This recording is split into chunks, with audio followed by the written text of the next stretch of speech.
Hello et bienvenue à toi dans le podcast La Bonne Fortune, l'émission qui te donne les clés pour prendre en main tes finances personnelles. Je suis Ismaël Bernus, un entrepreneur heureux et avec la bonne fortune, mes invités se livrent sans filtre pour te donner les connaissances et les outils qui te permettent dès aujourd'hui de passer à l'action pour que tu puisses investir selon tes envies, selon tes choix et tes objectifs. Alors vous êtes de plus en plus nombreux à partager cette émission, je vous en remercie pleinement. Alors si toi aussi tu es nouveau par ici, je t'invite à t'abonner en un clic à ce podcast et à continuer de poser toutes les questions sur les différents réseaux. Mes invités et moi-même nous ferons un plaisir d'y répondre. Et sans plus attendre, je te laisse découvrir ce nouvel épisode. Let's go! Aujourd'hui, sur le podcast de la Bonne Fortune, j'ai l'immense plaisir de recevoir Guillaume Simonin. On va faire une émission passionnante où on va décortiquer un petit peu les finances personnelles dans leur ensemble. Je suis vraiment heureux de t'avoir. Je pense que tu es vraiment la personne, l'homme de la situation pour évoquer ce sujet. Alors, on va voir un petit peu comment se construire un patrimoine, qu'est-ce que ça implique, comment le faire fructifier quand on a déjà un patrimoine qui est aussi développé. Salut Guillaume, au plaisir de te recevoir aujourd'hui sur le podcast. Salut Ismaël, je suis ravi. Merci à toi de m'accueillir pour parler une nouvelle fois finances personnelles, patrimoine, éducation financière. C'est un sujet qui est placé au tout milieu de mon cœur. Exactement, ouais. Pour te présenter, puis après je te laisserai le faire, tu le feras certainement beaucoup mieux que moi. Mais tu es le fondateur du cercle de la communauté de l'environnement Regenize. Tu es fort présent sur LinkedIn. On pourrait te considérer un petit peu comme une star de ce réseau, avec tes feuilles volantes qui font chavirer le cœur de toutes les personnes s'intéressant un petit peu aux finances personnelles, à l'investissement. Tu es bientôt également un auteur, tu as un livre en préparation qui devrait sortir prochainement également. Tu as une newsletter conséquente avec plus de 22 000 abonnés si je ne dis pas de bêtises. Bref, tu es un petit peu le maestro des finances personnelles. Est-ce que tu peux te présenter Guillaume et qu'est-ce qui t'a amené à te développer et à partir sur cette voie ? Merci pour la présentation. Il y a beaucoup de maestros dans le monde de la finance personnelle. Je ne suis pas sûr d'être le seul en tout cas, mais en tout cas, effectivement, j'y contribue avec peut-être l'approche qui est la mienne et le côté vulgarisation qui m'est cher, de rendre accessible le complexe, en tout cas ce qui paraît complexe. Donc moi, mon histoire, c'est mon histoire du monde de la finance. Je suis un ancien conseiller en investissement. En fait, j'avais créé en 2017 un cabinet de conseil en gestion de patrimoine assez traditionnel, où j'avais accompagné des clients dans la gestion de leurs investissements, de leur patrimoine, dans le développement, dans le suivi. Et puis petit à petit, je me suis rendu compte que ce qui me faisait vraiment vibrer, c'était apporter de l'éducation, apporter de la connaissance, apporter du savoir, qui fait qu'à un moment, chez l'individu en face, chez l'investisseur en face, il y avait quelque chose qui se passait et qu'il y avait une mise en action parce que il y avait eu l'étincelle. Dans la tête, il y a eu comme un interrupteur, on a dit c'est bon, j'ai compris, je suis prêt à agir. Et donc c'est vrai que moi j'avais développé le cabinet de cette manière-là, basé sur la connaissance en fait, sur la transmission du savoir, qui, je me rendais compte, accélérait le passage à l'action et les prises de décision. Et au bout d'un certain temps, je me suis rendu compte que je voulais faire ça beaucoup plus largement, en fait, tout simplement. Et que je voulais faire de l'éducation financière mon fer de lance et contribuer et soutenir l'éducation financière en France. Et j'ai décidé de créer Regenize il y a 1 an, dans cet objectif-là, sans modèle économique très clair à l'époque, sans stratégie non plus très claire, juste avec les tripes et les convictions que j'avais un message à faire passer et des choses à partager. Et de fil en aiguille, effectivement, ça, après une petite traversée du désert que je crois tout créateur de contenu doit vivre pour se révéler à lui-même, j'ai créé ce concept de feuille volante. Là, c'est une illustration qui décrypte un concept en économie, finance ou investissement, mais qui permet d'avoir l'essentiel sans trahir le message, tout en étant quand même assez précis. Donc c'est une vraie danse, un vrai équilibre. Et c'est effectivement ce qui m'a fait connaître sur LinkedIn, puis un peu sur Twitter, et qui aujourd'hui est clairement le cœur de mon activité, c'est-à-dire la vulgarisation et qui se décline de différentes manières en fonction des différents projets que je peux avoir. Yes, cool. À titre personnel, j'imagine que tu es également passionné. J'aime bien poser cette question souvent en fin d'émission sur quelle classe d'actifs mon invité a-t-il investi. J'imagine que toi, tu es en ta qualité de passionné, investisseur également. Est-ce que tu peux nous en dire peut-être un petit peu plus sur tes investissements, tes classes d'actifs? Ouais, bien sûr. Qu'est-ce que tu as déjà mis en place pour ton propre patrimoine? Ouais, moi j'ai testé plein de choses. Je suis dans l'investissement depuis 15 ans. Alors, pas un professionnel de l'investissement depuis 15 ans, parce que moi, ma formation académique, c'est ingénieur. Et j'ai pas du tout commencé ma vie active là-dedans, parce que je travaillais dans le pétrole, donc rien à voir. Sauf qu'à un moment, vu que je gagnais un peu d'argent au début de ma vie active, je me suis dit, il va falloir le placer. Donc, je me suis intéressé à l'investissement et j'ai fait plein de choses. Beaucoup d'erreurs, en fait, qui ont été source d'apprentissage. Notamment aller chercher des actions, vouloir faire des x2, x3 très rapidement, enfin toutes ces choses-là que j'ai pu expérimenter et où je m'en suis mordu les doigts. Et en même temps, aujourd'hui, j'y mets beaucoup de sens parce que ça me permet d'avoir une approche beaucoup plus mesurée et saine de l'investissement et d'avoir appris un peu dans le dur par l'apprentissage et par l'expérience les bonnes pratiques. Donc aujourd'hui, je suis un investisseur en bourse, essentiellement par de la gestion passive via des trackers ETF, Ok. mais aussi un petit peu de stock picking sur une petite partie de mon portefeuille en bourse où ça va être essentiellement sur des petites, ce qu'on appelle les small caps, des petites capitalisations. Voilà. Même si je promeus un peu la gestion passive comme étant le Graal, entre guillemets, pour l'investisseur particulier un peu paresseux qui n'a pas des heures à passer derrière son écran pour pouvoir sélectionner des sociétés. J'aime bien aussi pouvoir être un peu plus dans le concret et de regarder des petites entreprises. Bref, c'est un peu le côté gambler ou le joueur que peut avoir tout investisseur ou tout humain en lui. Donc, j'essaie juste d'y mettre une partie de mon portefeuille parce que j'aime bien ça, mais ça représente entre 5, c'est variable en fait, c'est entre 5 à 15% de mon portefeuille en bourse, pas de mon patrimoine global. Ensuite, j'ai été investisseur en immobilier en SCPI. Ok. Je ne le suis plus depuis un an parce que j'ai récupéré ces fonds pour des projets personnels, mais j'avais investi en SCPI. Je suis investisseur en crypto aussi sur une bonne partie de mon portefeuille parce que j'ai une forte croyance sur... je souvent décrié, mais pour moi, il y a c'est une vraie technologie, une vraie révolution qui va demander d'être adoptée comme toute révolution et comme toute nouvelle technologie qui arrive. Donc j'ai quand même pas mal exposé en crypto et en différents modes d'investissement dans les cryptos sur des protocoles de finances décentralisés, etc. J'ai aussi du private equity, donc de l'investissement non coté. Des choses que j'avais fait il y a déjà quelques années à travers des fonds de private equity. Et là, de plus en plus, je passe en direct pour me constituer un portefeuille de sociétés non cotées via des plateformes d'investissement qui permettent de rendre accessible tout ça. J'ai un peu d'or également. De l'or à la fois physique, à la fois papier, à la fois à travers des cryptos. Bon voilà, j'ai probablement oublié. Ça c'est plus pour les trucs alternatifs, exotiques. J'ai investi dans une montre aussi. Enfin voilà un peu l'étendue de mon truc. Et bien sûr l'épargne de précaution, importante, que je peux avoir, le matelas de sécurité. Bah écoute, ça fait un peu écho par rapport aux classes d'actifs, à ce que même personnellement, à titre individuel, ce sur quoi je peux me tourner également. J'imagine que tu t'es intéressé un petit peu à tout ça dans un but de diversification, pour d'une part rechercher de la sécurité peut-être, et également de la performance. Qu'est-ce qui t'a motivé à te diversifier à ce point-là ? Pour moi, c'est un chemin et c'est un parcours. C'est-à-dire que au départ du départ, si je reviens à la genèse de pourquoi investir, je le fais juste pour gagner plus. Je trouve souvent on démarre dans l'investissement pour les mauvaises raisons, si on peut appeler ça une mauvaise raison.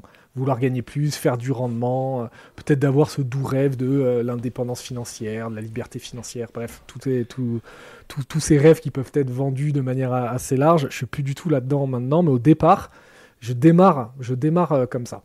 Donc je fais plein d'erreurs en lien avec cette intention-là également. Et donc progressivement, j'ai une approche un peu plus, on va dire, posée de l'investissement.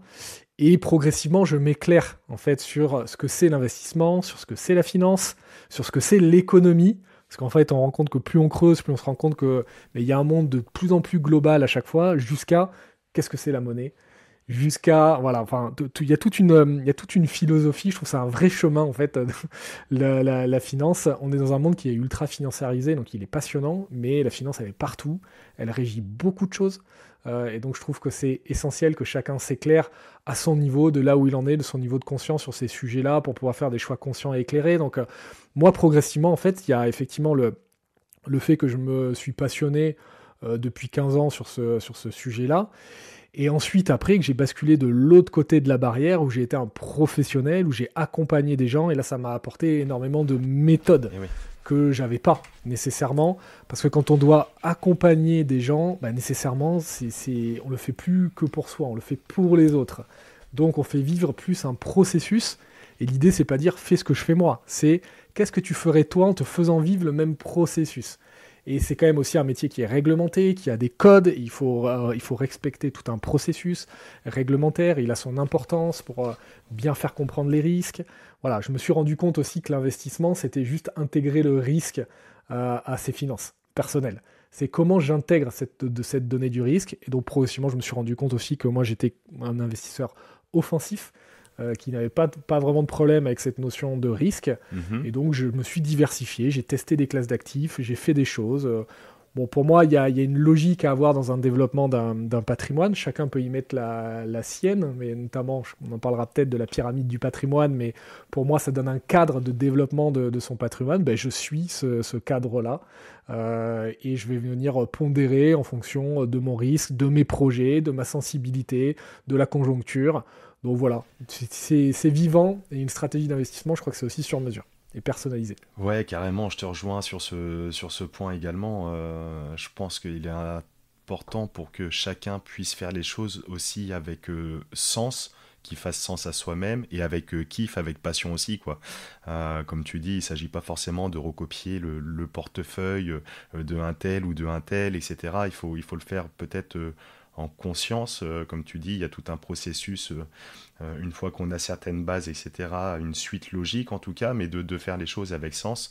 Je sais que moi, à titre personnel, bon, j'ai une appétence, comme je te le disais tout à l'heure en amont de cette émission, pour l'immobilier.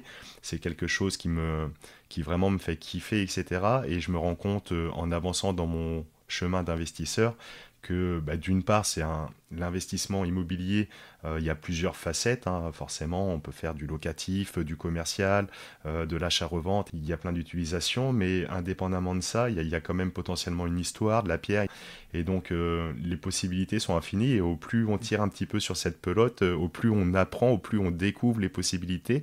C'est assez passionnant, en effet. Tu évoques la pyramide du patrimoine, on va essayer de la décrire, mais juste avant, tu as quand même donné pas mal de notions, c'est super intéressant. Déjà, merci pour ton partage d'expérience, ta vision, c'est assez passionnant de voir un petit peu ce process que tu as, et comment tu vois les choses, et notamment pour accompagner les personnes et faire du monde de la finance quelque chose assez simple au final à comprendre, en vulgarisant. Mais une question toute simple pour toi. Tu as parlé au début d'enrichissement financier, c'était ton objectif initial quand tu t'es lancé dans l'investissement. Qu'est-ce que représente pour toi l'argent? L'argent, c'est quoi? La monnaie, c'est quoi? L'argent et la monnaie, je pourrais presque dire que c'est deux concepts différents, mais admettons que c'est la même chose. Mais la monnaie, c'est quoi? Ben, la monnaie, c'est une convention entre nous de partage de valeur. Il y a trois fonctions de la monnaie. Et en réalité, la monnaie n'a de valeur que la confiance qu'on lui accorde. Si je te donne 20 euros là, c'est que tu es assez confiant que tu vas pouvoir utiliser ces 20 euros chez ton boucher, chez ton boulanger, et qu'il aura la même valeur et qu'ils te le prendront. Mais en soi, c'est nous qui l'avons imprimé, cet argent. Et d'ailleurs, dès qu'on commence à creuser un peu le système économique, la monnaie, qui est donc notre système d'échange de valeurs, ben, on comprend que la monnaie, elle est créée à partir de rien du tout. Elle est créée ex nihilo, et qu'il y a tout un fonctionnement en fait de la monnaie qui, je trouve, permet d'être, fait, moi, ma perception en fait, de l'investissement et de la finance a quand même changé le jour où j'ai compris que la monnaie était créée à partir de rien et qu'elle n'était adossée à aucune autre valeur, comme ça pouvait être le cas par le passé, comme elle était adossée à l'or ou autre, c'est plus le cas depuis des décennies, et qu'on pouvait, en appuyant sur un bouton, créer de la monnaie. Quand j'ai appuyé sur un bouton, il faut savoir que la monnaie est créée quand on octroie un crédit. Donc toi qui fais de l'investissement immobilier, chaque fois que tu vas chercher un crédit et qu'on t'octroie un crédit, que tu fais 200 000 euros de crédit, il y a 200 000 euros qui sont créés dans le système à partir de rien par les banques et que tu vas progressivement rembourser sur 20 ans ou 25 ans si tu as eu de la chance pour ton investissement immobilier et que cette monnaie sera progressivement détruite. Mais au final, la monnaie est créée à partir de rien et elle doit circuler en fait. Son rôle, c'est de circuler dans notre économie. Et c'est ce qui fait que c'est un peu le sang de notre économie. Et c'est ce qui fait que notre corps global économique mondial fonctionne grâce aux échanges avec cette monnaie. Et ensuite, chacun a une petite partie de cette monnaie-là, de ce flux qui circule. Et la question, c'est de savoir qu'est-ce qu'on en fait. Voilà, qu'est-ce qu'on en fait? Il y a ce qui rentre, il y a ce qui sort, il y a ce qu'on stocke. Et sur ce qu'on stocke, est-ce qu'on décide de le thésauriser, c'est-à-dire de le mettre dans un coin sous clé et il n'y a rien qui se passe, ou est-ce qu'on décide de le refaire circuler pour des besoins de financement, peut-être des entreprises, de projets ou autres? Il recircule dans l'économie et en ayant la possibilité de faire ça, on s'octroie un rendement. On abandonne la disponibilité de notre argent immédiat pour le prêter, entre guillemets, à quelqu'un d'autre, qui va nous permettre d'avoir un rendement futur, des revenus futurs, parce qu'on a fait recirculer cet argent. Bon, c'est de manière très basique et très schématique, mais en soi, voilà aujourd'hui ma vision de la monnaie, et je crois que...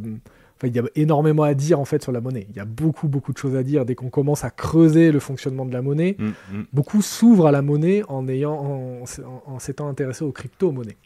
C'est en fait en s'intéressant aux cryptos, on comprend qu'elle vient concurrencer entre guillemets nos monnaies traditionnelles. Et donc en ayant positionné une crypto-monnaie telle que Bitcoin qui vient concurrencer, et on comprend pas trop pourquoi on veut dire concurrencer au départ, mais plus on se renseigne, plus on comprend en fait le fonctionnement de la monnaie. C'est des choses que chacun devrait connaître, honnêtement. Mais aujourd'hui, personne ne le connaît, personne ne se pose la question, et on n'est pas éduqué à l'école sur ces sujets-là, alors qu'à mon sens, c'est extrêmement important de comprendre ce fonctionnement global. Ouais, c'est clair. Merci pour cette définition assez sommaire, mais qui permet de comprendre. Et en effet, je pense que ce sont quand même des principes de base qui devraient être intégrés dès le plus jeune âge, voire même à la maternelle. Enfin, je vais bientôt réaliser une émission justement sur l'éducation financière par rapport aux enfants, comment se placer quand on est parent pour commencer à mettre des notions d'économie, en tout cas de finance à nos enfants, parce que pour moi, je pense que c'est primordial, et c'est vrai que ce sont des sujets qu'on n'aborde pas à l'école. Alors dans mon cas précis, j'ai pas fait de grandes études, je sais même pas si au niveau des écoles de commerce ou etc., si on rentre en détail là-dessus sur la création de la monnaie, sur son histoire. En effet, comme tu l'as dit, ça a été adossé à l'or jusque... j'ai plus exactement la date, mais je te dirais peut-être des bêtises, dans les années 70, et après ça a été arrêté. Mais tout ça, ça a des conséquences quand même, et c'est quand même important, c'est quand même la base, comme tu l'as dit. J'aime bien cette image, c'est le sang de notre économie. Qui, de temps en temps, on voit qu'il y a quelques soubresauts, peut-être des hémorragies, si on peut faire le parallèle, qu'on a pu connaître. Juste sur la question de la monnaie, pour rester sur ce thème-là, est-ce qu'on est, à ton sens, à la fin de la période ce qu'on appelait le quantitative easing? Est-ce que tu peux décrire un petit peu ce concept, et à ton avis, est-ce que le robinet est fermé? On crée beaucoup moins de monnaie en ce moment, ouais. Et quels sont les enjeux pour l'économie d'une façon générale et la finance dans les prochains mois, prochaines années par rapport à ça? Ouais, c'est un sujet complexe, et je ne sais même pas si les économistes arrivent à tous être d'accord sur ce sujet-là, mais peut-être pour expliquer ce que c'est En fait, les politiques monétaires sont drivées par les banques centrales. Donc on a une banque centrale européenne qui va vraiment piloter la politique monétaire en zone euro. Va y avoir la Fed aux États-Unis, qui est la banque centrale américaine, qui va piloter la politique monétaire du dollar. Et depuis 2 ans, suite à la hausse de l'inflation, les banques centrales ont décidé de réaugmenter leur taux directeur, qui est une manière de lutter contre l'inflation, mais qui est une manière de fermer le robinet de la monnaie. Pourquoi ça ferme le robinet de la monnaie ? Parce que, tout simplement, l'argent devient plus cher. L'argent étant plus cher, les acteurs économiques tels que nous, tels que les entreprises, sont moins enclins à emprunter parce que l'argent coûte plus cher. Ça, c'est une première chose. Et il y a ensuite, après, ce que tu appelles le quantitative easing, qui sont des politiques non conventionnelles. Où là, c'est la banque centrale qui veut injecter de la monnaie en rachetant des titres directement dans le système financier. Je ne sais pas s'il y a vraiment eu des preuves et un consensus sur le fait que le quantitative easing peut amener et peut apporter de l'inflation, parce que vu que c'est injecté à des endroits où nécessairement ça ne va pas directement dans le système de consommation et dans notre économie réelle, ça peut avoir une inflation sur les actifs financiers, l'immobilier, etc., mais pas nécessairement de l'inflation de consommation. Super intéressant. Ouais. Tout ça, j'y vais avec des pincettes parce que je peux avoir vu tout et son contraire sur ce sujet et je suis pas un spécialiste de ça. Mais quoi qu'il arrive, effectivement, il y a des politiques monétaires qui sont conduites. Le principal outil, c'est ce fameux hausse des taux, plus effectivement les fameux quantitative easing qui ont démarré juste après la crise de 2008. Je crois que la Banque du Japon le fait depuis les années 2000, mais c'est principalement après 2008 et les différentes crises qu'on a pu avoir où on a injecté beaucoup de monnaie, à savoir post-2008, post-2012 aussi, il me semble, avec la Grèce et également pendant le Covid, où il y a eu énormément de quantités de monnaie qui ont été injectées. Est-ce que cette monnaie a un impact sur l'inflation d'aujourd'hui ? Certains disent oui, certains disent non. Bon, la réalité, je ne sais pas si on est capable de le mesurer, mais en tout cas, ça a un impact. Ça a un impact parce qu'en mettant beaucoup plus de monnaie dans le système, on peut se dire que s'il y a beaucoup plus de monnaie présente, les prix vont monter, mais s'il n'y a pas que ça qui fait monter les prix, il y a aussi les tensions géopolitiques, les déséquilibres d'offres et demandes, etc., etc. Donc aujourd'hui, le vrai sujet qui est d'ailleurs suivi par les marchés, c'est les politiques monétaires, et donc est-ce qu'on est sur des taux qui ne vont plus être... Est-ce qu'on est sur un plateau ? Est-ce que les banques centrales vont arrêter d'augmenter les taux ? C'est un scénario qui est envisagé par le marché, de se dire ok, là on est sur un plateau et voilà. Soit ils vont, en étant sur un plateau, est-ce qu'ils vont probablement baisser prochainement, ou est-ce que si l'inflation continue de galoper, les taux vont devoir remonter ? En réalité, on ne le sait pas, personne ne le sait. Chaque analyste pourra y mettre de son scénario, mais la réalité, c'est qu'on ne sait pas si la hausse des taux a été suffisante de manière à contrecarrer l'inflation. On va le voir dans les prochains mois. Yes, super intéressant. Écoute, merci pour ton avis en tout cas, et encore une fois, ce décryptage, c'est vraiment passionnant. Avant de décrire un peu au titre de l'individu pourquoi on devrait tous, ou pas d'ailleurs, mais se tourner sur l'épargne, sur l'investissement et dans quel but, mais juste rester comme ça sur ces notions quand même d'économie et financière. On vient de parler un petit peu d'inflation. Est-ce que tu peux décrire un petit peu ce processus et quel impact il a sur notre argent tout simplement ?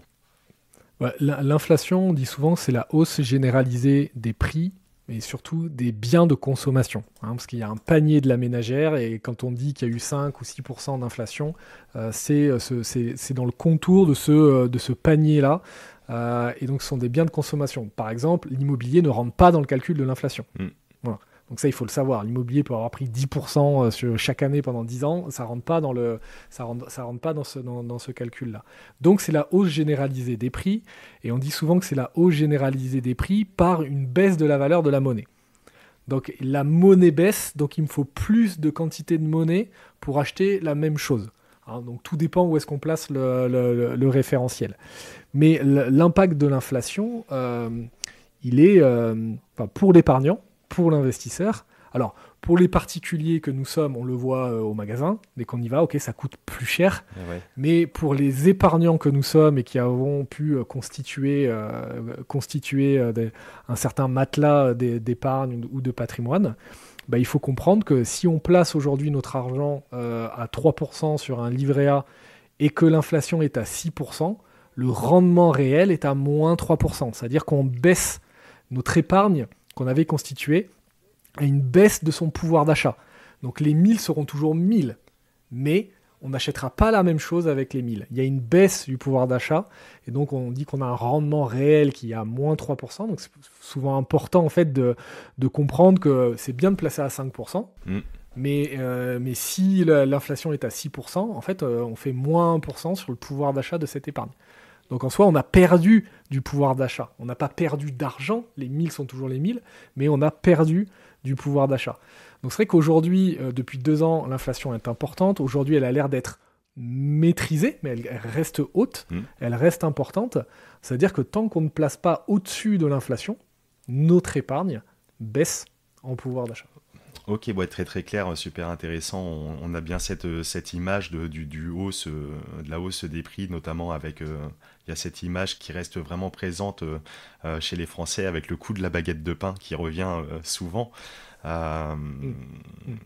Pour reprendre un petit peu ton exemple, et si on pouvait l'expliquer avec des chiffres, une baguette de pain qui coûterait, disons, 1 euro aujourd'hui, au bout d'1 an, si on a une inflation à 6% et que j'ai placé moi 100 euros à 3%, au bout d'1 an, j'aurai bien 103 euros en valeur faciale.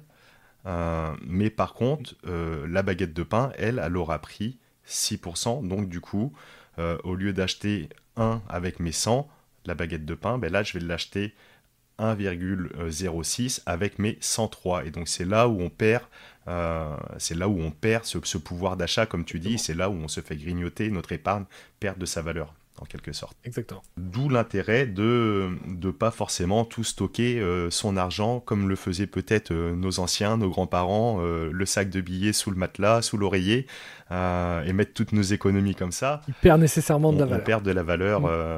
C'est pas forcément ce que tu vas recommander pour se construire son patrimoine. Non, mais on perd nécessairement de la valeur. C'est dans le temps, effectivement, l'investissement n'est pas que là pour contrecarrer l'inflation, ça en fait partie, mais effectivement thésauriser, c'est-à-dire prendre son argent, le mettre sous son matelas, qui est la meilleure image qu'on puisse donner, c'est nécessairement perdre de la valeur dans le temps. C'est-à-dire que c'est une certitude, c'est-à-dire que la valeur l'argent va perdre de la valeur. Donc là, le risque, il est à 100%, versus intégrer le risque à une stratégie pour aller chercher un peu plus de rendement, pour contrecarrer à minima cette inflation et aller chercher un premium par rapport à ça, mais intégrer le risque, intégrer le fait qu'on puisse effectivement perdre de l'argent, qu'il y a une probabilité par rapport à ça, et qu'il y a des bonnes pratiques à adopter, que voilà, il y a tout un mindset de l'investisseur à acquérir pour dompter en fait cette notion du risque, mais entre 100% de pertes sûres ou X% de pertes probables, mais avec une stratégie de diversification qui permet de dire que dans le temps, on arrive à gagner, c'est là que se situe la frontière entre l'épargnant et l'investisseur. J'épargne, c'est déjà bien, j'arrive à me constituer, j'arrive à me dégager un surplus par rapport entre mes revenus et mes dépenses, entre ce qui rentre, ce qui sort, j'ai un surplus que j'arrive à stocker. Donc ça, c'est déjà la première chose, c'est le premier pas de l'investisseur, mais après, c'est qu'est-ce que j'en fais de ça. Oui, j'adore cette notion de risque. On est sûr, en laissant son argent stocké chez soi ou sur un compte courant qui ne rapporte 0, on est sûr d'être à 100% risqué et de perdre de la valeur due à l'inflation. L'inflation, pour revenir sur ça juste 2 petites secondes, parce qu'aujourd'hui on parle peut-être d'une inflation grosso modo à environ 5%, si je ne dis pas de bêtises, mais aller d'une façon générale sur une moyenne, en tout cas pour nous les Français dans la métropole, depuis les 20 dernières années, on peut dire à peu près à 2%, c'est ça, pour situer un peu, pour avoir une base. Oui, mais c'est parce que il faut savoir que quand on parlait des banques centrales tout à l'heure, la mission première de la banque centrale, sa mission, c'est la stabilité des prix dans la zone euro, la Banque Centrale Européenne. Et qui dit stabilité des prix dit un indicateur qui est un consensus. Il n'y a pas nécessairement en fait, de règles précises, mais le consensus admis, c'est de dire que 2% d'inflation, c'est bien. Voilà, c'est bien pour la croissance, c'est bien, ça reste mesuré, ça reste maîtrisé, mais donc presque son bon de commande à la Banque Centrale Européenne, c'est ça, c'est de maintenir 2% d'inflation par an. Ok, d'accord, ouais. Peut-être voir les choses à long terme et pas forcément voir la situation d'aujourd'hui où on investit sur une situation où on a une inflation à 5%. Mais si on a une vision long terme, on peut peut-être penser qu'on va redescendre sur un niveau moyen approchant les 2%. On peut, mais on n'a pas la certitude. Parce qu'en fait, faut vraiment comprendre que la science économique, c'est une science vivante, pour le coup, et qu'elle dépend pas mal elle dépend beaucoup même de comportement, le comportement des acteurs économiques, le comportement de l'État, le comportement de consommation des particuliers, le comportement des entreprises. Et donc, au final, il n'y a pas de logique toute faite et en disant on va faire ci, ça va donner ça. Là, les taux d'intérêt ont grimpé. Pourquoi les taux d'intérêt permettent de lutter contre l'inflation ? C'est tout simplement parce que ça amène de la contraction dans notre système économique. C'est plus difficile pour les entreprises de se financer. Ça peut amener du chômage. Donc en fait, la hausse des taux, c'est quand même ce qui est voulu, c'est un ralentissement économique. Et qui dit ralentissement économique pourrait dire hausse du chômage, pourrait dire des crises, pourrait dire récession. Mais c'est dans la volonté de ne pas aller chercher trop d'inflation. Donc tout ça, on ne sait pas. Moi, aujourd'hui, j'ai pas de boule de cristal. Est-ce que l'inflation, elle peut rester à 5% pendant 10 ans ? J'imagine que oui. Est-ce qu'elle peut baisser dans 1 an et demi à 2% ? J'imagine que oui. Est-ce qu'elle peut augmenter ? J'imagine que oui. Voilà. Mais ce que j'ai l'impression aussi, c'est que les banques centrales ne savent pas trop. donc en gros, elles font avec ce qui est là, et à nous, investisseurs, de s'adapter à ça. Parce que dans toute crise, entre guillemets, il y a des opportunités. Une fois qu'on a posé toutes ces bases de la monnaie, un petit peu des cycles économiques, comment ça se passe, petit épargnant, donc j'ai bien compris maintenant que j'ai réussi avec mon salaire à épargner un petit peu peut-être tous les mois, j'ai eu peut-être un héritage, quelque chose, j'ai déjà une réserve de monnaie. Comment je construis mon patrimoine, qu'est-ce qu'on peut faire pour déjà commencer à avoir de bonnes bases, pour le construire, pour définir, et derrière, le faire fructifier. Parce qu'une fois qu'on a un beau patrimoine, c'est intéressant peut-être de le valoriser et de générer des revenus avec. La première question à se poser, c'est pas comment je fais, c'est pourquoi je le fais. C'est la première question à se poser, en fait. Et c'est la question qu'on élude la plupart du temps. On veut toujours le comment, pour plus, etc. Ok, enfin, en soi, il n'y a pas de problème, on va quand même répondre à cette question.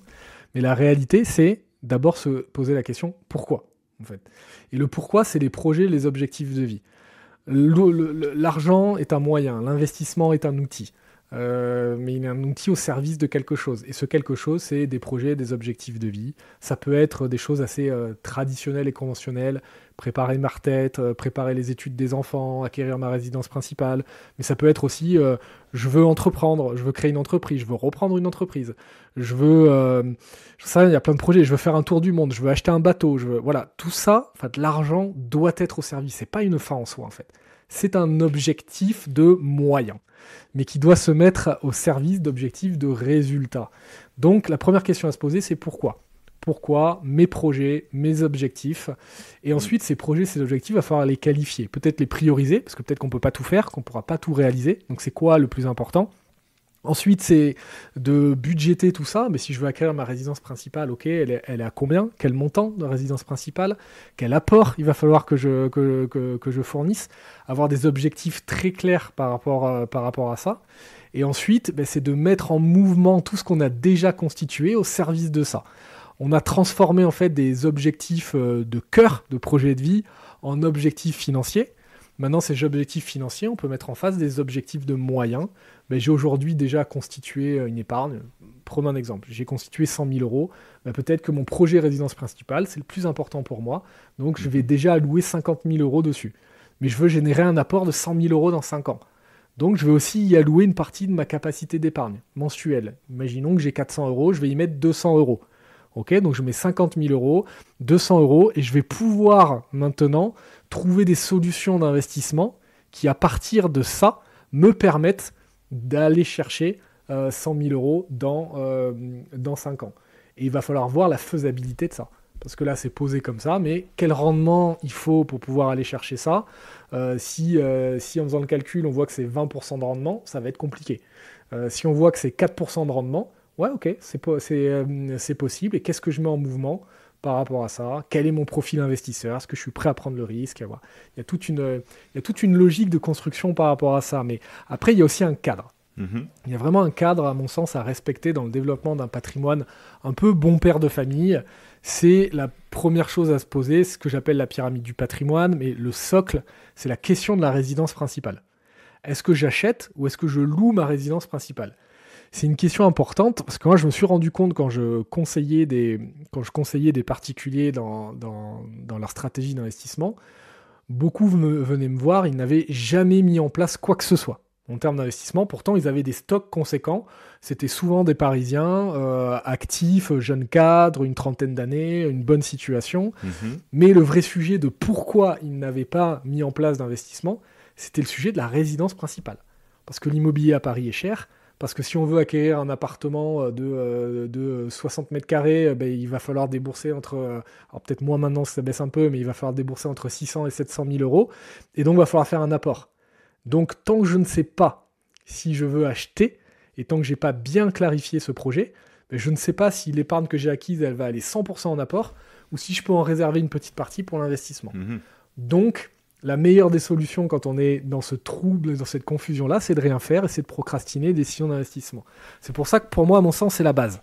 Poser ce projet, construire ça, ça ne veut pas dire qu'il faut le réaliser tout de suite, ça veut juste dire qu'il faut déjà en avoir défini les contours. En ayant bien défini les contours, on va pouvoir se dire, non, ok, j'alloue ça à peut-être mon projet résidence principale dans 5 ans, ça j'y touche pas, mais je vois qu'il me reste quand même un important matelas à aller placer, à aller positionner. Ça, c'est la première étape. Et des fois, la question, elle est vite répondue, comme on dit, parce qu'elle est très simple. Elle est très simple pour certains. Ils savent très bien ce qu'ils veulent. Ensuite, il y a le premier étage, c'est ce qu'on appelle l'épargne de précaution. Juste avant, je me permets, Guillaume, de faire un petit arrêt sur image, justement sur la question de la résidence principale. Est-ce que, alors, j'imagine que forcément non, mais est-ce qu'il y a déjà une préconisation à faire? Est-ce qu'on devrait être propriétaire de la résidence principale? Oui ou non? J'imagine qu'on ne sait pas, ça va dépendre des situations, etc. Mais on voit beaucoup peut-être des formateurs sur Internet de dire absolument, c'est tout blanc, allez, il faut absolument être propriétaire. Ou alors, à l'inverse, non, surtout pas, pour X raisons, etc. etc. Encore une fois, j'imagine que tu vas me dire ça doit venir du pourquoi, de qu'est-ce qu'on a besoin, qu'est-ce qu'on a envie, et de le faire en conscience. Donc j'aimerais bien avoir ton avis là-dessus. Et deuxièmement, es-tu toi-même propriétaire ou non de ta résidence principale, à titre personnel, et oui ou non, pourquoi? Et juste pour finir, pour compléter, moi actuellement je n'y suis pas. J'ai décidé, pour une raison très très simple, une certaine capacité d'endettement. Comme tout le monde, on est plafonné par rapport à nos revenus, etc. etc. Et j'ai décidé en conscience d'allouer cette capacité d'endettement dans des projets d'investissement, tout en étant en location. C'est intervenu en plus sur un déménagement, etc. J'avais besoin d'un logement de façon assez rapide. Donc toutes ces raisons m'ont amené à être aujourd'hui locataire et je suis très très heureux d'y être et de pouvoir allouer ma capacité d'endettement sur d'autres projets d'investissement. Mais voilà, donc deux questions. Qu'est-ce que tu penses de la question de la résidence principale? Et toi, à titre personnel, es-tu propriétaire ou locataire? Mais comme tu le dis, pour moi, c'est un vrai choix. Il y a eu souvent un peu des dogmes en disant la résidence principale est un passif. Bon, ça, pour moi, c'est inentendable. C'est pas un passif, mais dans le sens où il ne permet pas d'aller chercher des investissements locatifs et de développer son patrimoine, comme tu viens de le dire. Donc, en fait, il y a pour moi, il n'y a pas de réponse toute faite, en fait, parce que la question de la résidence principale, soit tu le vois d'un point de vue purement financier, purement économique, et là, tu pourrais aller vers le sens de dire ça a plus de sens pour moi de rester locataire parce que j'ai moins de charges, parce que ça coûte moins cher, parce qu'il n'y a pas la taxe foncière, parce qu'il n'y a pas les gros travaux, parce qu'il n'y a pas ci, parce qu'il n'y a pas ça, etc. Et que ça me convient très bien. Et donc, je réserve 100% de ma capacité d'emprunt pour développer mon patrimoine immobilier. Bon, ça a un sens, c'est un projet. Il est probablement rattaché à un objectif de préparation de retraite ou d'indépendance financière, etc. Bon, ça s'entend, c'est un projet. Il va y avoir d'autres qui vont se dire, non, mais moi, en fait, la résidence principale, c'est mon foyer, c'est là où j'élève mes enfants, c'est mon cocon. Et pour moi, c'est mon premier projet, parce qu'en fait, si je gagne de l'argent et qu'aujourd'hui, je ne suis pas en mesure de me payer ma résidence principale, je ne sais même plus pourquoi je travaille, en fait. Donc, ils vont prioriser l'achat parce que c'est un projet qui est prioritaire pour eux. Et en fait, donc pour moi, il n'y a pas de réponse toute faite, parce qu'il se mêle la vision un peu émotionnelle, projet de famille, etc., avec une vision financière, et sur quoi tu mets le poids. Je suis incapable de répondre à la place des autres. Peut-être que quand tu as 20 ans, tu mets plus le poids là-dessus. Peut-être que tu as 30 ans et que tu as 2 enfants, tu te poses d'autres questions. Donc pour moi, c'est aussi une question qui évolue. Ouais. Et dans mon cas, c'est exactement ça. C'est-à-dire que moi, je ne suis pas propriétaire de ma résidence principale, parce que je n'ai jamais voulu l'être également, parce que j'ai beaucoup bougé également. Je ne suis jamais resté plus de 2 ans au même endroit, jusqu'à aujourd'hui même être nomade en famille, où on bouge tous les 3 mois. Depuis 1 an et demi, on change de pays, on loue des Airbnb, donc on a vraiment une vie comme ça. Mais de plus en plus, en ayant vécu tout ça et en ayant vécu presque 10 ans, 15 ans comme ça, en ayant 2 enfants qui ont 5 ans et demi et 3 ans et demi, est arrivé depuis quelques mois l'envie de se poser. Et donc, l'envie d'avoir son chez-soi, l'envie d'avoir sa résidence principale. Et donc, je vais acquérir dans la prochaine année, la prochaine année et demie. Enfin, en tout cas, c'est un projet qui devient court terme pour moi, alors qu'il ne l'était pas avant. Je vais acquérir une résidence principale. Donc, c'est quelque chose qui vit et qui évolue. Puis on peut peut-être même avoir une troisième catégorie de personnes, entre guillemets, même s'il y en a bien plus que tout ça, mais qui vont peut-être même allier les deux, de vouloir acquérir leur résidence principale pour une question de besoin, comme tu as pu l'exprimer dans ton cas personnel, et en même temps, en ayant cette vision peut-être, avec une vision un peu moins d'utilité, de cas d'usage, mais un peu plus une vision financière, avec la possibilité, on le sait très bien, de rester peut-être 1 an, 2 ans, 3 ans, et à une revente, et peut-être le valoriser d'un point de vue financier, avec l'exonération de la plus-value notamment, etc. Ouais, etc. Absolument. Je crois que c'est surtout une question, enfin, c'est vraiment une question personnelle. La résidence principale, pour moi, c'est quand même pas un projet anodin. Je veux dire, c'est ton foyer, c'est quelque chose. Enfin, moi, j'ai jamais poussé à dire non, là, il faut plus, tu veux plutôt louer, etc. Parce qu'en fait, c'est pas comme ça que ça marche. Tu vois, il faut laisser vraiment les individus faire leur choix par rapport à ça. Bien sûr, ouais. Et l'inverse s'entend, en fait, tout à fait, c'est-à-dire de dire je veux développer mon patrimoine immobilier, ben ça s'entend aussi, en fait, tout se respecte, en fait.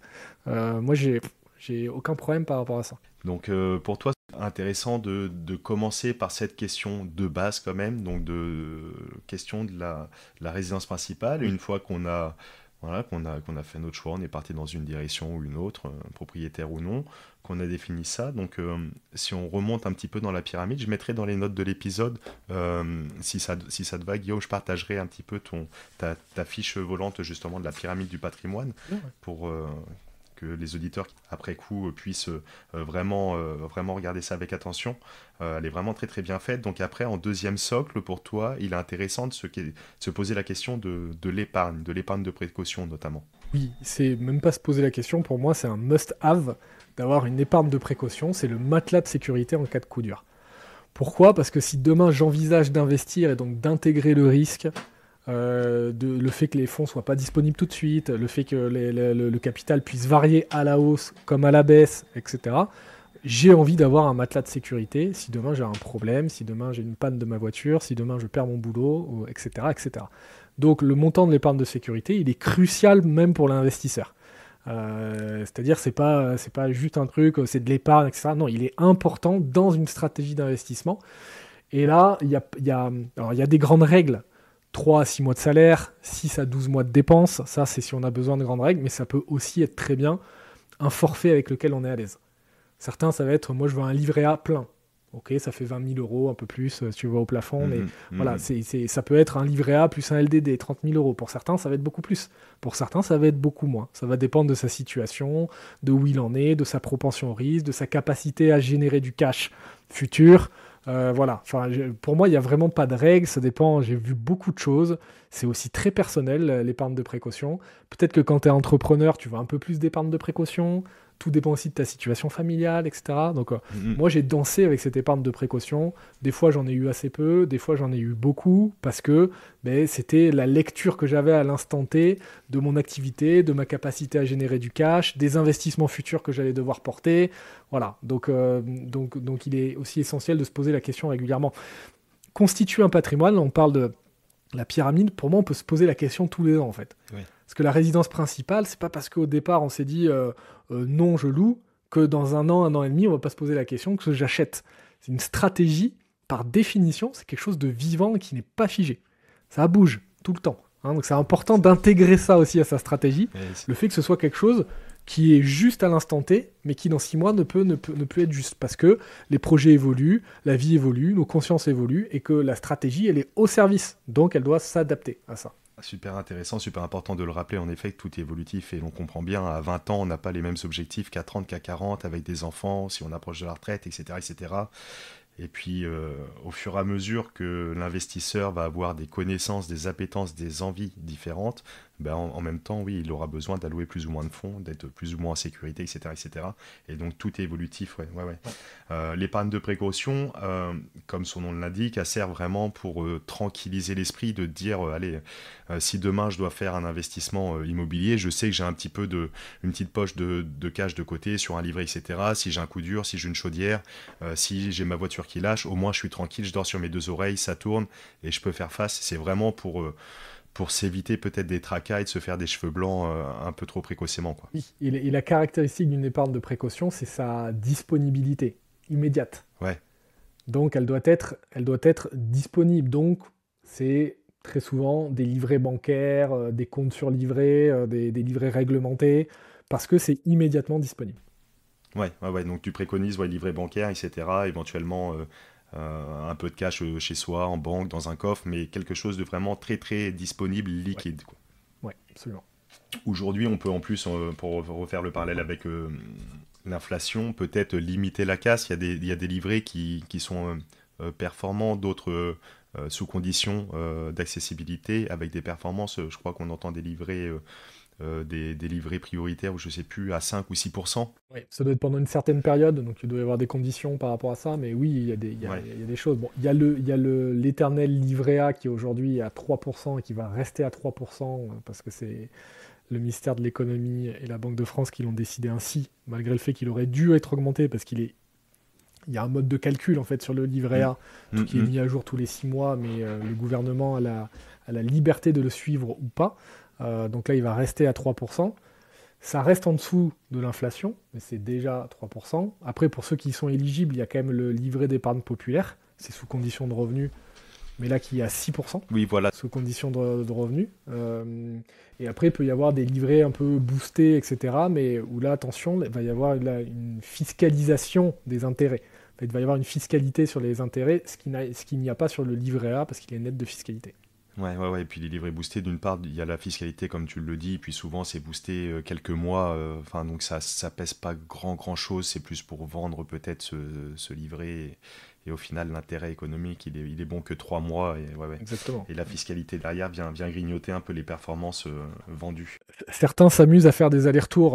Ouais. C'est-à-dire, certains s'amusent à ouvrir un livret 3 mois à 6%, puis aller vers un autre après à 6%. Bon, il faut être prêt à faire toutes ces manips et se taper l'administratif à chaque fois. Ouais. Après, donc, quand on monte un petit peu dans cette pyramide, donc là, on a bien vu qu'on n'a pas encore investi. On a épargné, on a peut-être acheté sa résidence principale, mais l'investissement en tant que tel, je ne l'ai pas fait travailler plus que ça, mon argent. Donc, qu'est-ce qu'on fait après, une fois qu'on a mis tout ça en place ? Après, on arrive à l'étage de l'investissement. Il y a 2 étages pour l'investissement. Un qu'on va appeler plus un étage d'investissement traditionnel. On va de finances traditionnelles, on va retrouver la bourse, l'immobilier, et j'y mets aussi maintenant le non-coté, le private equity, parce que je trouve qu'il y a quand même une lecture et une accessibilité qui est là depuis depuis maintenant quelques années. Mm, mm. Et après, il y a le chapeau de tout ça, le dernier étage de la pyramide, où on est plus sur des investissements alternatifs, certains diront exotiques, où on peut y retrouver les cryptos, on peut y retrouver les investissements un peu passion, vin, montres, etc., le crowdfunding immobilier, enfin toutes ces choses-là qui peuvent se retrouver tout en haut. Et donc, bah, le monde de l'investisseur, il est large parce qu'il y a tout ça. Voilà, il y a tout ça, il y a des stratégies d'investissement spécifiques presque dans chaque truc, il y a des niches fiscales dans chaque chose, il y a plein d'enveloppes fiscales, il y a plein de supports d'investissement, il y a plein de classes d'actifs. Et donc, c'est là où aujourd'hui l'investisseur, il doit s'éclairer, il doit s'éduquer pour comprendre quelles sont les bonnes pratiques, qu'est-ce qu'il peut mettre en place, qu'est-ce qui est le plus adapté pour lui. Et j'imagine qu'on va faire nos choix en fonction de nos appétences, mais avant de se diriger dans une direction ou dans une autre, indépendamment du rendement qu'on peut espérer, il y a aussi, tu parlais de la notion tout à l'heure de liquidité. Ouais, important. Ça peut être important de disponibilité des fonds, parce que donc il y a les classes d'actifs, mais il y a également les supports, un PEA, une assurance vie, etc. Un véhicule qui va, par exemple, je peux avoir une action en bourse du CAC 40, que ce soit dans le PEA ou alors à travers une assurance vie peut-être. Oui. Et donc tout ça, le support va avoir une incidence derrière sur la disponibilité des fonds, sur la fiscalité également. Oui. Donc ça c'est intéressant d'avoir peut-être cette image comme ça. Et de définir une stratégie en fonction. Ouais, il y a plein de choses. C'est intéressant parce que moi je parle d'enveloppe et de support d'investissement. Donc les supports d'investissement, ça va être les actions, les obligations, les fonds d'investissement, les trackers, les produits structurés, et voilà. Bon, tout ce qu'on peut trouver qui est qui est vraiment le support qui va nous produire de la rentabilité. Et ensuite, il y a l'enveloppe fiscale, l'enveloppe d'investissement, ce que tu appelles le véhicule d'investissement, c'est aussi un bon mot, qui va permettre d'emporter tout ça. Okay, et effectivement, en fonction de l'enveloppe que j'ai, je peux y mettre soit tout ça, soit pas grand-chose parce que j'ai des contraintes au niveau de l'enveloppe. Donc, il y a comme un union, il faut imaginer deux cercles en fait. Tu imagines deux cercles, tes enveloppes, tes supports. Ouais. Et bien, en fait, ta stratégie d'investissement se situe dans la réunion de tout ça. Parce qu'effectivement, une assurance vie va être quelque chose qui va nous permettre d'avoir un univers, pour les très bons contrats, qui va nous permettre d'avoir un univers d'investissement très large, des actions, aux ETF, aux titres en direct, aux obligations, aux produits structurés, aux private equity, aux fonds immobiliers. Alors qu'un PEA, qui va avoir une fiscalité très intéressante, va nous permettre d'investir que dans des actions, et en plus, qui plus est, européennes, hors ETF synthétique, on ne va pas nécessairement rentrer dans ce sujet-là. Mais voilà, il y a effectivement un vrai sujet à avoir sur les supports d'investissement dans lesquels on va investir. Ça, c'est le risque qu'on est prêt à prendre avec nos horizons de temps. Et les enveloppes fiscales par lesquelles on va passer pour pouvoir accéder à ces supports. Et là, il en existe beaucoup. Et il y a nécessairement pour moi un besoin d'éducation à ces deux niveaux-là. Parce que très souvent, quand on entend assurance vie, on va faire le rapprochement avec fonds en euros. Ouais, voilà. Pour la plupart des gens, une assurance vie, c'est le fonds en euros sécurisé, alors que pas du tout. C'est effectivement, il y a systématiquement un fonds en euros en assurance vie, mais il y a aussi tout un univers d'investissement dans lequel on peut se positionner. Et donc, ça nécessite clairement de creuser, de s'éduquer et de ne pas regarder aveuglément ce que le monde de la finance ou les intermédiaires peuvent proposer. Parce qu'il y a de tout. Et ouais, donc bien dissocier, de ne pas faire l'amalgame entre d'une part l'actif, le sous-jacent vraiment, ce sur quoi on investit, et le véhicule, l'enveloppe dans laquelle on l'intègre, en effet. Ouais. Oui. Y a des notions donc de liquidité, des produits qui vont être plus ou moins liquides, de par la nature de l'actif, ou alors de par la nature de l'enveloppe, à l'inverse. Exactement. Et également, donc ça nous pose la question peut-être de l'horizon de temps d'investissement, avec des investissements qui peuvent être assez court-termistes, d'autres moyen-termistes, d'autres vraiment plutôt long terme, notamment avec les frais de souscription en fonction qui peuvent intervenir, et ou la fiscalité, tout ça est à prendre en compte. Ouais. à prendre en compte, et en fait c'est intéressant parce que tu dis en lien avec l'horizon de temps, l'horizon de placement qui est ultra important. Une fois que j'ai défini mes projets, il faut que je définisse un horizon de temps, il faut que je définisse mon profil investisseur, et en lien avec ça, je peux être en mesure de me positionner sur une allocation d'actifs globale.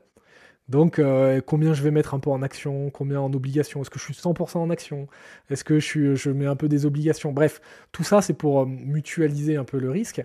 Mais après, il y a la vraie question des enveloppes fiscales, parce que si je décide d'investir en action et que j'ouvre une enveloppe fiscale qui est un compte titre, parce que j'estime que pour moi c'est le mieux, bon, c'est pas nécessairement le cas le plus souvent, mais voilà, j'investis dans un compte titre. Le compte titre, les fonds, ils sont immédiatement disponibles à partir du moment où je vends le titre financier, je peux récupérer mes fonds. Sauf qu'on a investi dans des actions et que l'horizon de temps pour les actions, il est plutôt long terme. Donc il y a une vraie culture à avoir par rapport à ça. Et il y a de vraies questions à se poser sur quelle quantité de fonds je souhaite qu'ils soient disponibles plus ou moins rapidement. Quelle va être mon allocation d'actifs globale. Il y a une vraie méthode en fait pour composer tout ça. Et très souvent aussi, je dis qu'il faut y aller pas à pas. C'est-à-dire qu'il n'y a pas à avoir tout de manière spécifique, tranquille là-dessus. On peut ouvrir toutes les enveloppes, parce qu'aujourd'hui, il n'y a pas de frais fixes en fait, pour ouvrir des enveloppes d'investissement. Il y a juste un montant minimum d'investissement à mettre. Mais en général, c'est extrêmement accessible. À partir de 100 euros, etc., on peut ouvrir des enveloppes d'investissement. Je trouve que c'est intéressant de prendre date, de déjà mettre un pied là-dedans. Ça commence à se poser des vraies questions quand on est vraiment dans le concret, pour progressivement mettre en œuvre sa stratégie d'investissement. On n'a pas à appuyer sur un bouton et tout mettre en œuvre. On peut mettre 1 an, 1 an et demi, 2 ans à tout déployer, parce que c'est le temps qu'il faut pour intégrer, se poser les bonnes questions, être rassuré, changer les connexions neuronales qui nous permettent d'intégrer le risque à notre stratégie. Enfin voilà, et s'éduquer. Il n'y a pas d'urgence à mettre en place, même s'il ne faut pas traîner. Par contre, il y a urgence à mettre la lumière sur le sujet. C'est plus ça. Par contre, ça ne veut pas dire que du jour au lendemain, il faut que tout soit en place. Non, tu peux le faire à son rythme. Par contre, il y a urgence à avoir conscience de ça. Ouais, super, j'aime bien. Et à la limite, je pense qu'on va partager là-dessus. Je vais appuyer sur ce que tu as dit. Si on peut se permettre de donner un conseil, et toi, en ta qualité d'ancien CGP, je pense que tu as même le droit réglementairement de le dire. Mais tu vois, moi, je n'y suis pas du tout. Mais je me prends cette permission de dire, je donne éventuellement un conseil à celles et ceux qui ne l'ont toujours pas fait. C'est en effet de prendre date. Et ça, je pense que c'est important. Prendre date, c'est c'est d'ouvrir par exemple un PEA qui va être réglementairement avec des avantages, ou en tout cas une fiscalité induite qui va être en fonction de la durée de détention, la date d'ouverture. Donc par exemple, ça c'est ouvrir cette enveloppe, de l'avoir à disposition, même sans rien y mettre, même sans potentiellement ne pas acheter d'actions, etc. Le PEA pour la bourse, mais au moins on déclenche le compteur à date d'aujourd'hui. Les assurances vie, il y a un fonctionnement qui se rapproche un petit peu en termes de fiscalité par rapport au EA, par rapport à la durée de détention. Il y a des choses un peu similaires, donc pourquoi pas ouvrir une assurance vie. On n'est pas obligé de l'abonder, mais au moins on a déjà cette enveloppe qui est disponible et on a pris date. Et donc dans 5 ans, 8 ans, en fonction des réglementations des uns des autres, on va pouvoir bénéficier de l'avantage fiscal, ce pourquoi ça a été créé. Et voilà, donc si on peut peut-être se permettre un conseil, ça serait vraiment d'ouvrir différents supports comme ça, avec des enjeux fiscaux, et de prendre date en ouvrant d'ores et déjà ces supports. Le premier conseil que je donnerais, c'est arrêter de procrastiner. C'est le premier conseil que je donnerais. Parce que le temps dans l'investissement est soit ton meilleur ami, soit ton pire ennemi. Tout dépend si tu t'en fais un allié ou pas. Donc le premier temps, au-delà du comment, c'est vraiment se positionner et dire « Ok, je veux tacler ce sujet, je veux m'y intéresser. » Et il y a différentes manières de faire. Soit je me fais accompagner complètement, soit je me forme et je m'éduque, et ce qui ne m'empêche pas de me faire accompagner demain, mais peut-être accompagner avec plus de conscience, pour pas suivre aveuglément ce qu'on me dit, mais plus comprendre l'environnement global, ok, et ça n'empêche pas de se faire accompagner. Moi, ce que je porte aujourd'hui, c'est de dire chaque individu peut devenir son propre conseiller financier. Je le crois vraiment que chaque individu peut devenir son propre et meilleur conseiller financier et devenir autonome dans la gestion de ses finances. Mais j'ai ma définition de l'autonomie. Pour moi, l'autonomie, c'est pas tout faire seul. C'est juste agir en conscience, comme un pilote, comme un capitaine de son bateau. Mais s'il faut des matelots pour ramer, ben on va se trouver des matelots pour ramer. Mais par contre, c'est nous qui donnons le cap, c'est nous qui donnons la direction. On sait où on va, on sait comment ça fonctionne, on connaît l'environnement global et on ne nous donne pas un itinéraire sur lequel on n'a pas envie d'aller. Voilà, c'est ça pour moi la définition de l'autonomie et devenir son propre conseiller financier. Ouais, très très belle image d'être maître de son propre navire. J'aime bien cette image. Pour celles et ceux qui... C'est vraiment passionnant en tout cas cet échange. Merci encore hein, Guillaume pour tout ça. Avec plaisir. Celles et ceux qui souhaiteraient peut-être aller un petit peu plus loin, on en a parlé un petit peu tout à l'heure, mais tu proposes de temps à autre des formations. Alors c'est pas une formation qui est accessible notamment, ouverte tout le temps. Est-ce que tu peux dire un petit mot sur tes activités d'une façon générale? Est-ce que tu peux proposer pour les particuliers, etc., qui souhaiteraient te solliciter pour l'accompagnement du conseil, de la formation? Ouais, aujourd'hui, très globalement, les activités, c'est un média où je publie effectivement des feuilles volantes sur les réseaux et j'ai aussi une newsletter avec 22 000 abonnés pour tous ceux qui veulent doper un peu plus leur culture financière. Donc ça, c'est librement accessible sur redjonice.xyz. C'est un premier pas dans l'écosystème. Je travaille ensuite avec des grands groupes, des grandes banques sur de la création de contenu sur mesure, sur de la vulgarisation. Donc ça, c'est plus à destination des fintech, grands groupes, etc. Et il y a toute une offre qu'on est en train de construire, de développer et plein de choses qu'on a déjà testées pour les investisseurs particuliers. Yes. Où effectivement, on est en train de créer une communauté en fait gratuite qui va permettre d'accéder à un ensemble de ressources, d'avoir accès à un certain nombre d'experts pour pouvoir tranquillement devenir autonome dans la gestion de ses finances et de ses investissements, pas à pas, avec des formations gratuites pour devenir son propre conseiller, l'accès à des feuilles volantes, l'accès à des experts, l'accès à des masterclass, etc., etc. Tout ça va se structurer progressivement en même temps que la communauté va grandir. Parce que je dis ça, elle n'est toujours pas lancée.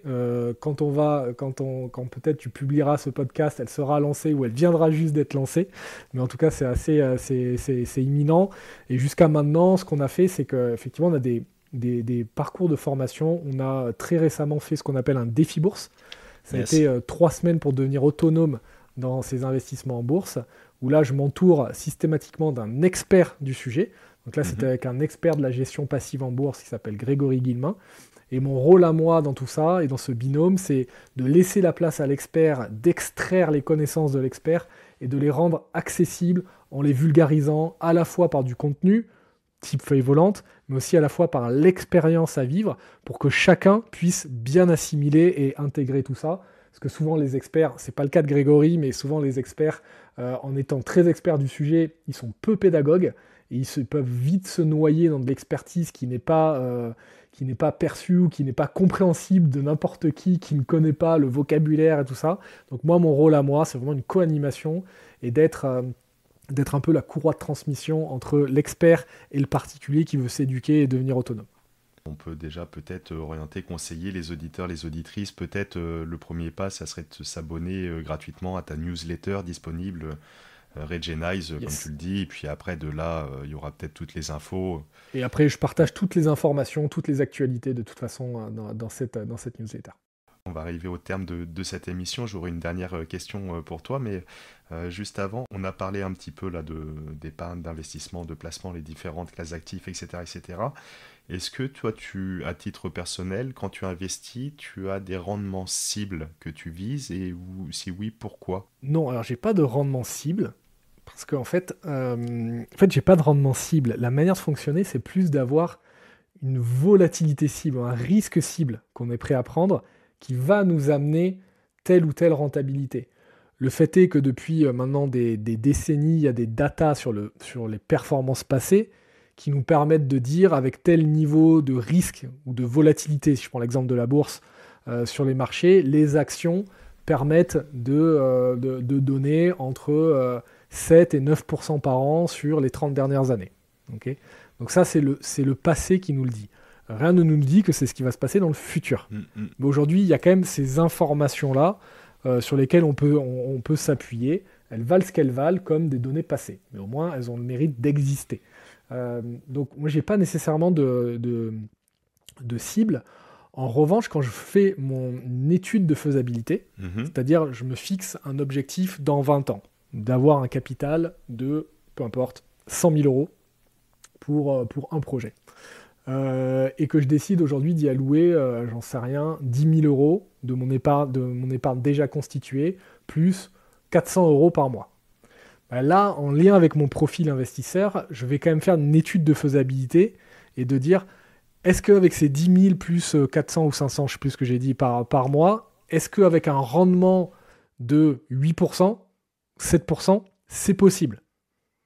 Ou alors, je vais faire le calcul inverse, quel rendement il faut que j'ai pour arriver à ça, et si là, ça m'annonce du 14, 15, 16%, je me dis, ok, c'est pas faisable. C'est pas faisable. Ou alors, je suis pas prêt à prendre le risque pour aller chercher ça sur ces montants-là.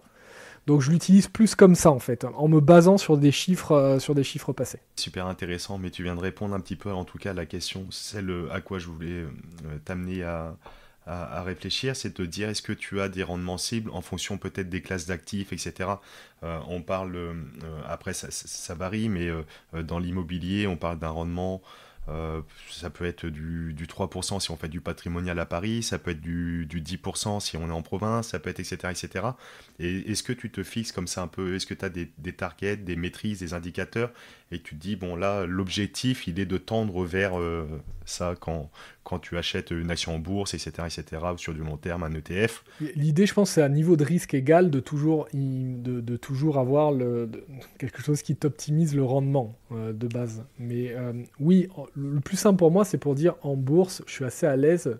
Enfin, j'ai une croyance, c'est qu'une croyance en fait, de dire que les performances passées vont pouvoir, dans les prochaines dizaines d'années, etc., pouvoir persévérer. Donc, je peux... pour moi, sur de l'investissement en actions, en gestion passive, que je connais bien et dans laquelle j'investis, si je prends un 7%, 8%, voilà, même je peux faire des fois l'étude à 6% pour prendre un peu une marge de sécurité, je suis assez à l'aise avec ça. Sur l'investissement immobilier, c'est un poil différent pour moi parce que ça dépend si on parle de rendement de l'appartement ou si on parle de rentabilité de l'opération. Ou de TRI. Parce que pour moi, c'est quand même deux choses différentes avec le fait d'intégrer le montage financier, l'utilisation de l'effet de levier du crédit, la niche fiscale qu'on va choisir, etc. etc. Et donc, pour moi, le Graal en indicateur immobilier, c'est ce qu'on appelle le TRI, le taux de rentabilité interne, taux de rendement interne de l'opération, qu'il faut nécessairement calculer en prenant en compte tout ce qu'il y a à prendre en compte, les frais, la fiscalité, etc., etc. Enfin, vraiment la totalité. Prendre des hypothèses avec lesquelles on est à l'aise. Et là, ça va donner un taux de rentabilité qui va me permettre de me dire, oui, est-ce que si aujourd'hui, sur ce type d'investissement avec un taux de rentabilité à 5%, est-ce que je suis prêt à y aller alors que le taux sans risque est à 3%? Je n'irai pas, tu vois. Par contre, si cette rentabilité de l'opération avec des hypothèses avec lesquelles je suis à l'aise, elle me donne 12% ou 15%, et que le taux sans risque est à 3%, je me dis, ok, là, je peux y aller. Tu vois. Donc, et surtout, ce taux de rentabilité de l'opération, il dépend de tellement de variables qu'il va falloir... Voilà, les crédits, c'est pas une nouveauté si je dis à tout le monde que les taux d'intérêt, ils ont flambé. Donc, nécessairement, ça vient impacter la rentabilité des opérations, toutes choses égales par ailleurs. Oui. Le fait est qu'il se peut qu'aussi que la hausse des taux de crédit immobilier impacte le marché immobilier et donc la baisse du marché immobilier, qui n'a pas nécessairement eu lieu pour l'instant. Donc on voit tout ça, voilà, c'est ça le monde de l'investissement, c'est composer avec des hypothèses, c'est faire des arbitrages, et c'est de trouver un scénario avec lequel nous, individus, chacun, est à l'aise. Yes, merci pour cet éclairage et en tout cas de partager encore une fois cette vision avec toutes ces nuances. J'apprécie énormément et je pense que ça va donner vraiment dépoussiérer un petit peu tous les auditeurs, les auditrices qui nous écoutent, en tout cas pour beaucoup peut-être des idées reçues.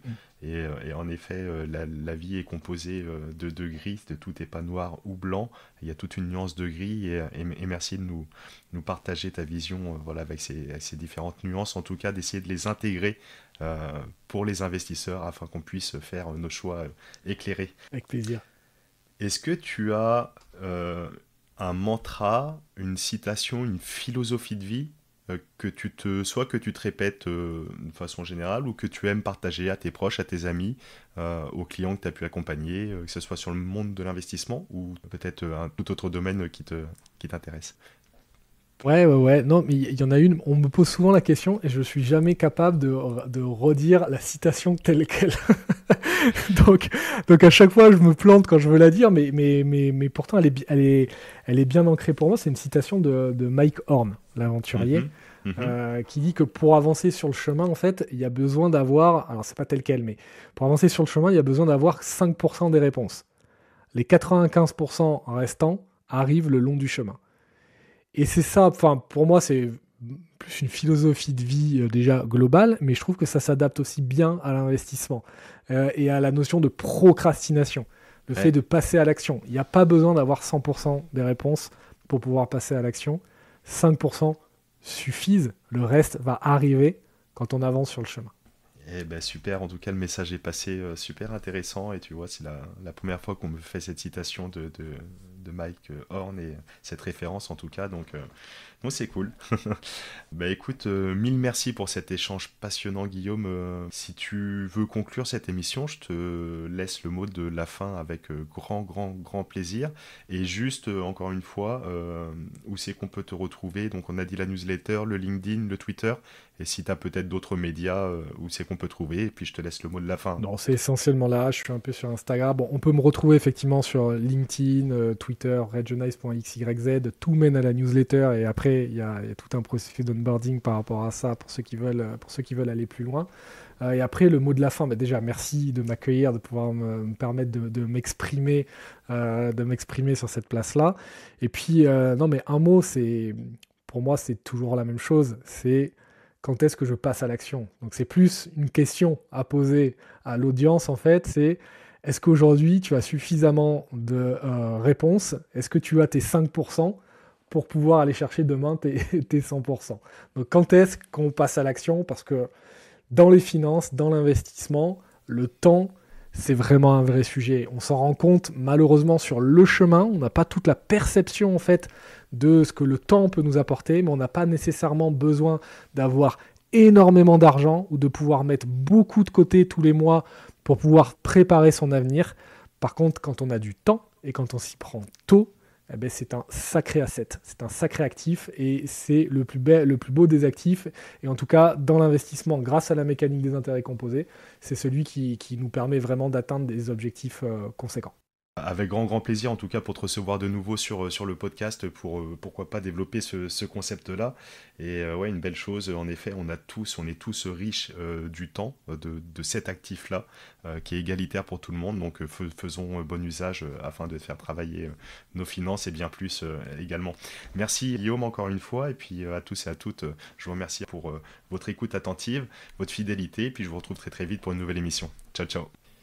Et nous voilà arrivés à la fin de cette émission et je te remercie pleinement pour ton écoute attentive. Alors si tu as écouté jusqu'ici, c'est que tu fais partie de la Dream Team de la bonne fortune. Et vous êtes de plus en plus nombreux à nous suivre chaque semaine, alors encore merci du fond du cœur. Alors si tu apprécies le podcast de la bonne fortune, je le répète à chaque fois pour les nouveaux abonnés, c'est très simple, il y a 2 belles façons de me le témoigner. La première, c'est de prendre quelques secondes pour laisser un avis 5 étoiles sur la plateforme de ton choix et notamment Apple Podcast, car tu le sais, c'est ce qui aide pour le référencement de l'émission. Et la deuxième façon, c'est de le partager à tes proches, à tes amis autour de toi. Je suis sûr que tu connais 2 ou 3 personnes qui seront intéressées par ce contenu. Et comme on le sait, la distance entre les rêves et la réalité s'appelle l'action. Moi, je te retrouve très vite pour un nouvel épisode de La Bonne Fortune. Ciao.